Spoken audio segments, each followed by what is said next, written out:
นสุรีนวลดอกไม้นาสีเขียวกะจีเบ่งบานดังดวงใจคู่เสิร์ชสู้อุดมการหอมหวนสื่นบานเจือจานไปทั่วอาณาจะไกลหรือไกลบอนใดทุลกันดารเขตผู้ดอยสูงสันผู้เฮานั้นมีหน้าสืบภาลกรรมของคู่คำสร้างมาถ่ายทอดวิสาความรู้ให้ลูกหลานลาวชีวิตของคู่ทุกคนก็หูแก่ใจผู้เหมือนทวนไฟที่หุ่งใสแวววาวความหวังของคู่มีแต่สวยสู้ผู้คนเดินก้าวผู้เป็นโดเด่นศาสตร์ลาวเป็นเจ้าแห่งการสร้างสรรค์นี่ละคือคู่ผู้ให้ความหู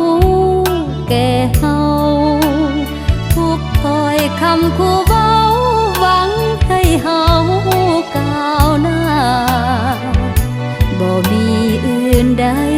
ที่ดวงใจคู่ปรารถนาอยากให้ชาติพัฒนาเกียรติสง่าของคู่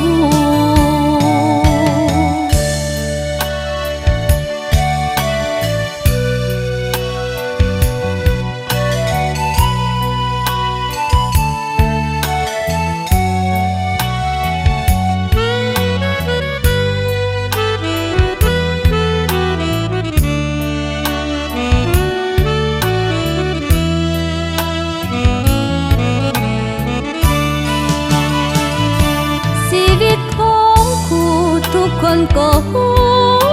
แก่ใจผู้เหมือนทวนไฟที่หุ่งใสแวววาวความหวังของคู่มีแต่สวยสู้ผู้คนเดินก้าวผู้เป็นโดเด่นศาสตร์ลาวเป็นเจ้าแห่งการสร้างสรรค์นี่ละคือคู่ผู้ให้ความหู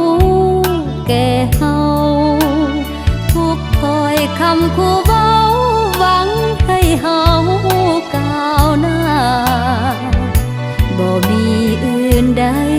ที่ดวงใจคู่ปรารถนาอยากให้ชาติพัฒนาเกียรติสง่า